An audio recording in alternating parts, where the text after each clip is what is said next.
with having a learning disability? So I was diagnosed with multiple learning disabilities in elementary school, and I was fortunate enough where my parents were able to get me the testing and tutoring that was so helpful to let me like be successful in school.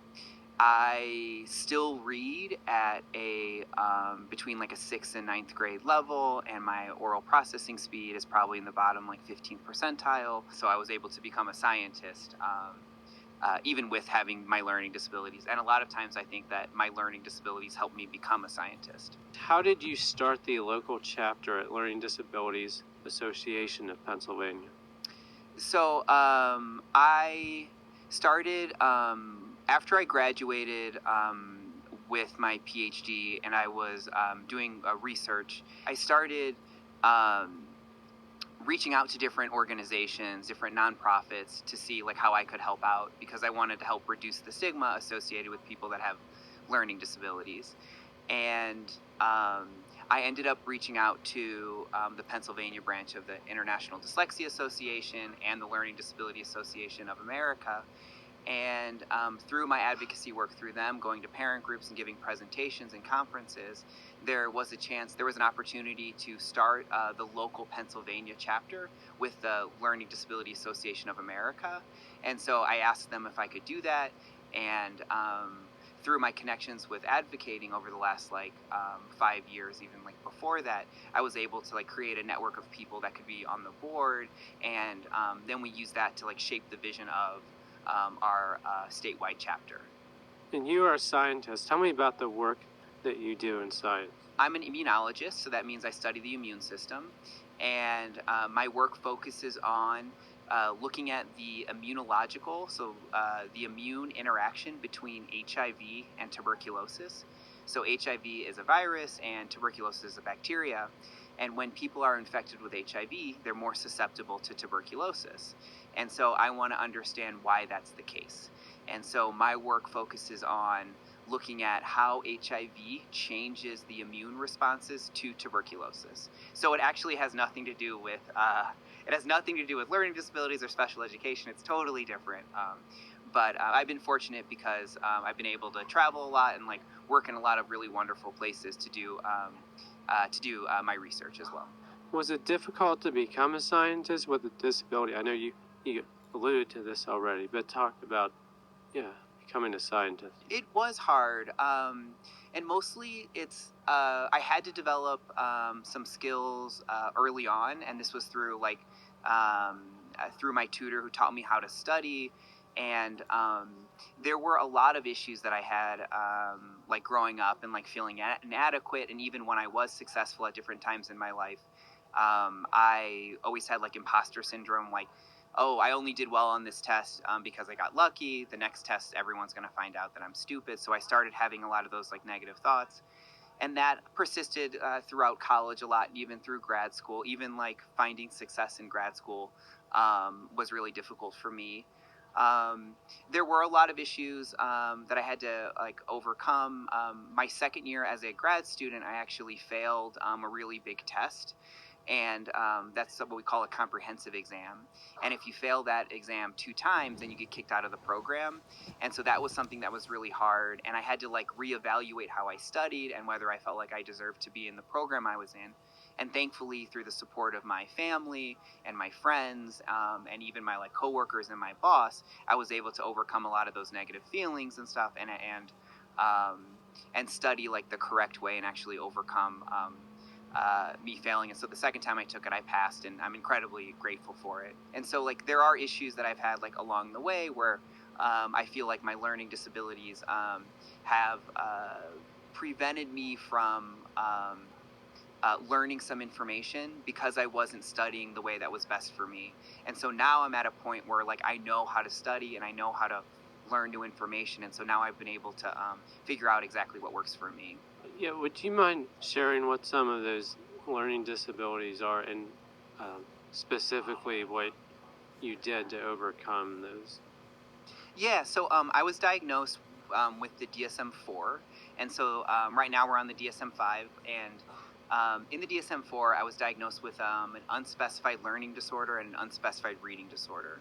My reading level is probably about like in the sixth or ninth grade level right now, and my processing speed is also pretty low. And so I have issues with remembering new information and also in reading. And so that means that when I'm at work and I'm trying to learn new experiments or read scientific articles, it can become really difficult. And so I actually have to highlight articles that I'm reading in a specific way with a lot of different colors. That helps me process that information better. I also use flashcards that really helps me learn new information as well. It takes me just a long time to learn this new information, but when I get it, it usually sticks pretty well. And now that I've been a research scientist for so long, I have such a deep background knowledge of the topic, the HIV TB co-infection immunology, that it's a lot easier for me to remember and learn new information now as well. You have integrated your science background into your work with LDA. Tell me about your STEM program and video instruction. Yeah, so this is something that I'm really excited about. So what we want to do is we want to increase neurodiversity in STEM. So I remember growing up and feeling inadequate, like I couldn't be a scientist or I couldn't do an academically rigorous career. And so one of the things that I want to make sure is that that never happens to anyone else, or to reduce that happening to people. And so what we want to do is we want to take these complex scientific lab experiments, and we basically take a sheet and we record scientists actually doing those experiments, and then we have the protocol itself is actually written on the side of the videos, and we have an actor that's reading the words. So you can actually see the words that are in the protocol, and you can listen to it and see the people actually doing the experiments as well. And so that creates a multi-sensory experience, which makes doing those experiments easier for everyone. And so it makes science essentially more accessible to everyone. And our goal is, over the next year, is to actually run a study to compare to see if scientifically we can demonstrate that this is an effective way to present information. Sounds like a lot of fun, too. I love it. Yeah, it is. It is a lot of fun, and I love that as even with starting this organization, starting it and doing it in a way that actually focuses on the things that I'm really passionate about. And so STEM, neurodiversity in STEM, is something that I'm really striving to increase, and I think this is one way that we can do it. Okay. You started going to improv classes at Arcade Academy. Tell me about that. Yeah, so that was actually really cool. So there's a nonprofit here in Pittsburgh called the Arcade Theater, and it is really awesome. They have a lot of wonderful classes, and I started taking improv there. And at the time, my wife was teaching, and now she actually runs their academy, which is really awesome. And what I started learning in my improv classes is that improv, in order to get up on stage and make things up on the spot, and you're being goofy and silly, it allows you to be creative and fun.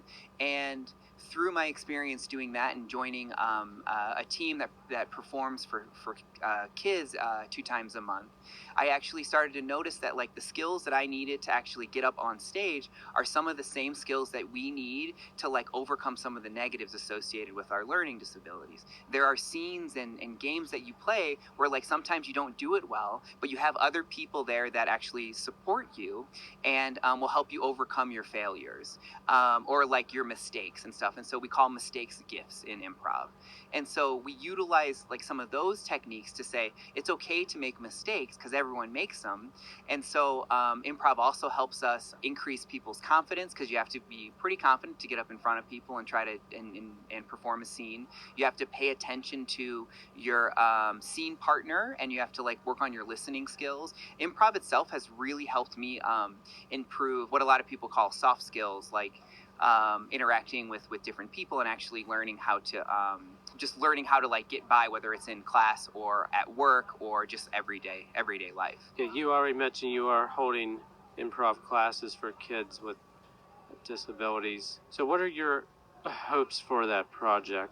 Yeah, that's really awesome. So, one of the things that we're doing is we started designing workshops for kids. And so we've done these workshops at different conferences and at different schools. But we were fortunate. So, right now we're part of Provident Charter Schools. So, there's a charter school here in Pittsburgh where a third of the kids have dyslexia, a third have another learning disability or disability, and then a third don't have anything. And one of the things that we're doing with this after school program is that we're actually teaching kids what improv is and showing them that this is an art form and a comedic art form that they can participate in that's a lot of fun and also educational as well. How do you hope that LDA will grow and have an impact on?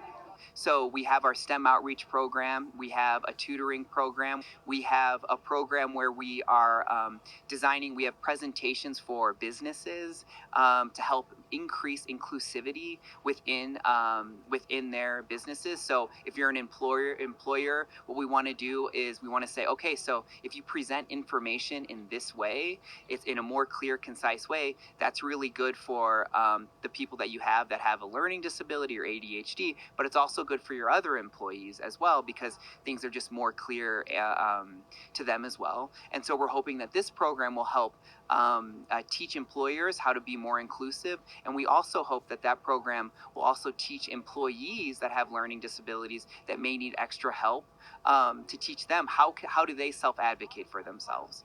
And so we're hoping that these different programs will just keep expanding and we'll be able to increase our impact on directly on the lives of not only students but also young adults and parents as well. So we basically want this organization to be a place where people can go to increase their knowledge about learning disabilities, provide them skills to overcome some of the negatives associated with learning disabilities, and eventually get to the point where our organization can be kind of a one-stop shop where not only are we doing the STEM outreach and this comedy and arts outreach and talking to employers, but also we would love to have our own tutoring program where we have direct tutors ourselves or work directly with psychologists that can provide low-cost evaluations as well. So we're hoping that we can tie all of this together. That's like the long-term goal of our organization. But right now, we have our 3.5 programs that we're just starting off since our organization right now is about a little less than a year old. It sounds wonderful. Yeah, I appreciate the work you're doing, and it's been great to meet you here today. Thank you so much. I really appreciate it.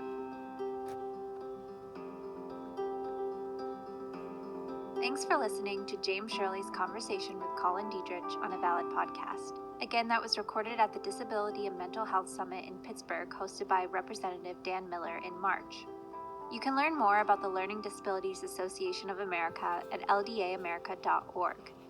A Valid Podcast is produced by Unabridged Press and the Center for Media Innovation at Point Park University.